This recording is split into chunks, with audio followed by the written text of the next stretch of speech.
So, after completing a deal for Mason Mount yesterday pending a medical, Manchester United are moving quickly on to Andre Onana. They've got a meeting today in Ibiza to try and wrap up a deal for Andre Onana. They know Inter Milan's asking price and reportedly they're ready to pay that. And a deal for Andre Onana to United could be done today. Ten Hag wants it done today. He wants United to wrap up today.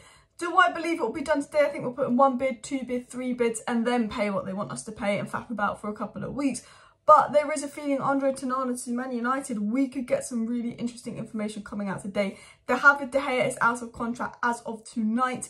Ten Hag is pushing United to get the Onana deal done quick. So we're going to get into the news on what's going on with Onana, what's like to happen in the coming days, who it's come from and more. But before we get into the Andre Onana story, I do want to talk about the takeover. The Athletic, Laurie Whitwell, has given a sort of report on the takeover. Sheikh Jassim, I won't read out the whole article because you've got to pay to access the article. So definitely go check it out if you want to read the whole article. He actually speaks about Sheikh Jassim and the kind of guy he is, and a little bit of background on Sheikh Jassim. But he said a few interesting points in this article about why Qatar might believe that they're in the lead. What's making the Qataris confident? What do they know? And I think some really interesting points have been mentioned in that article, which I'm going to get into. And then I will end the video talking about some other news that's come out on United's budget, the striker situation, Rasmus Højlund, what looks like to be going on this summer. So please do smash that like button. Of course, subscribe down below to Alice Talks Football if you're new and share the video. First of all, what was said on the takeover.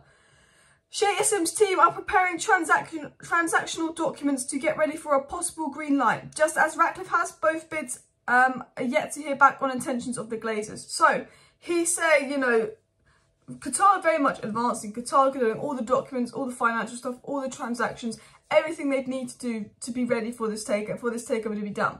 But they haven't heard the green light from the Glazers, but they're saying, look, Eva has Sir Jim. Now, the interesting thing is, because a lot of people are tweeting this, but actually not mentioning as is Sir Jim. So some people think, oh, it's only Qatar going in this stage. No, Sir Jim is also in the same stage. But basically, Qatar and Sir Jim finalising documents, doing this, doing that. Qatar are like, oh, well, they wouldn't be doing that with me unless, you know, they didn't want me, blah, blah, blah. But Sir Jim is doing it as well. However, it was said, their fifth bid has led some familiar with the process to speculate that the winds have shifted in the Qataris' favour, although no one's getting carried away.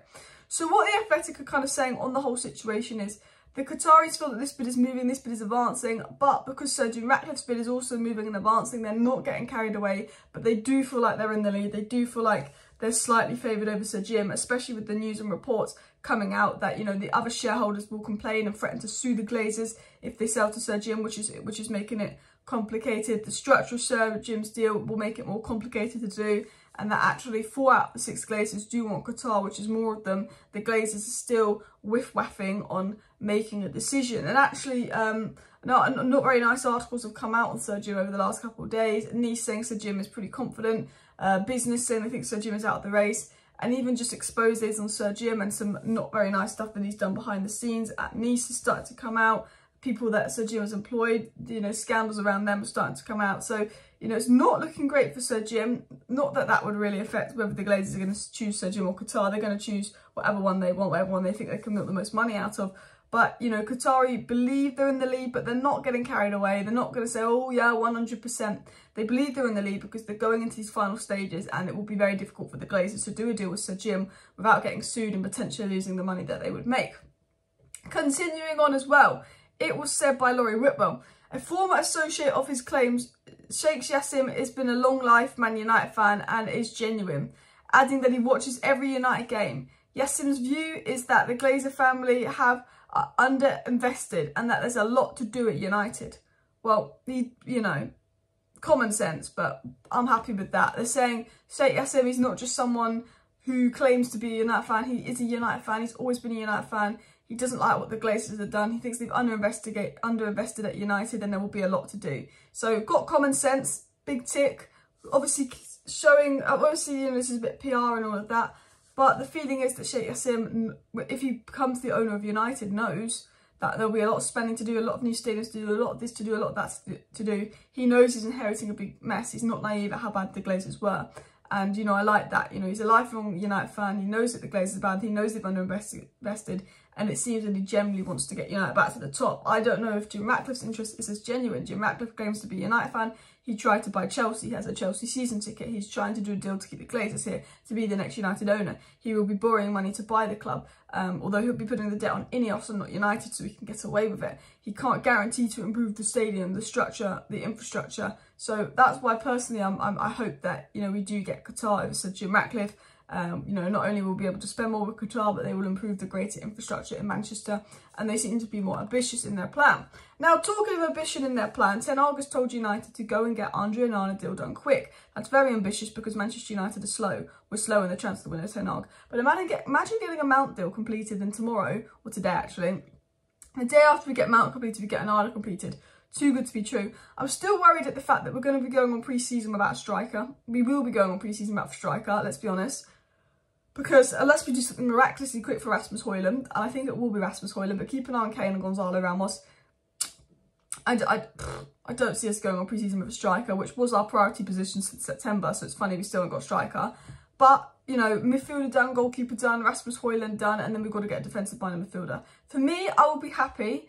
Not my ideal window. Obviously, I would want a Diogo Costa, Moises Caicedo, Harry Kane. But I would be very happy with, let's say, Lavia and Mount in midfield, Onana in goal, and Højlund up top. I'd be very happy with that as a transfer window. But what has been said on Onana?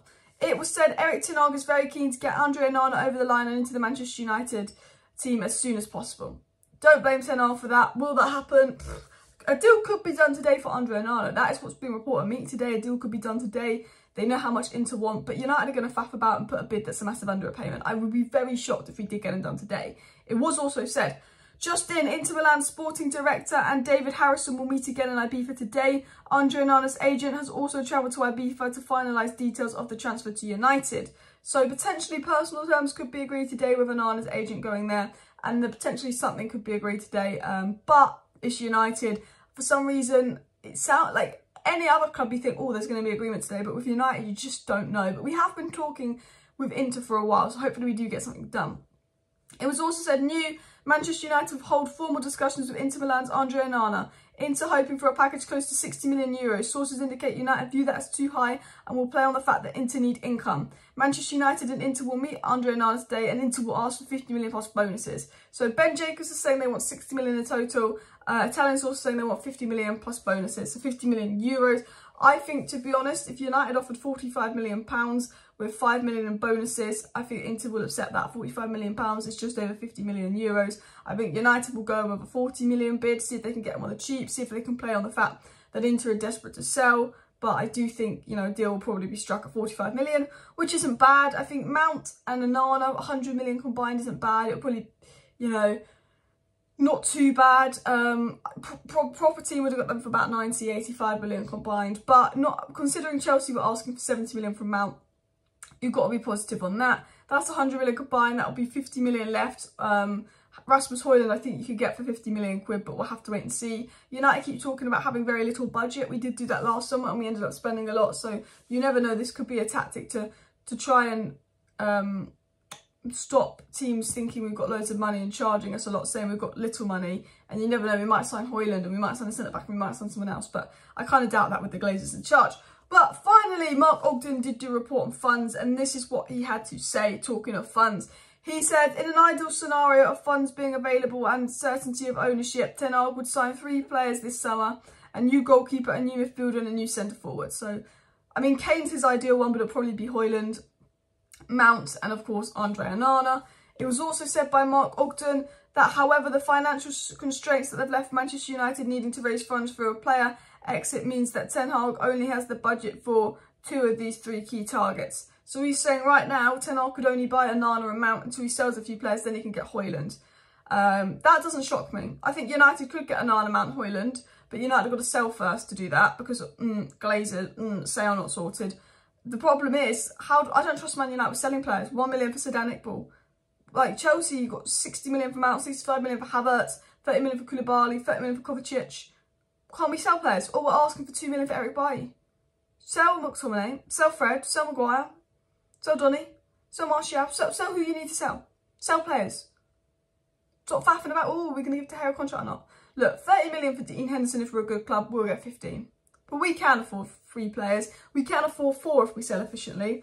And unfortunately, I think that how good our summer transfer window is going to depend on how efficiently United sell, because United are reluctant to sell McTominay because they think it'll be expensive to replace. You sell McTominay, you sell Fred, you get about 50 million combined for McTominay and Fred. Yeah. And you go and buy Mount for 50 million, but then you go and buy another 50 million midfielder defensively that could, like Lavia, who'd probably be 40 million, that can help Casemiro. That's what I think, but United don't think like that. Smash a like, smash a subscribe. We'll be back tonight with some more transfer news and takeover updates. See you then.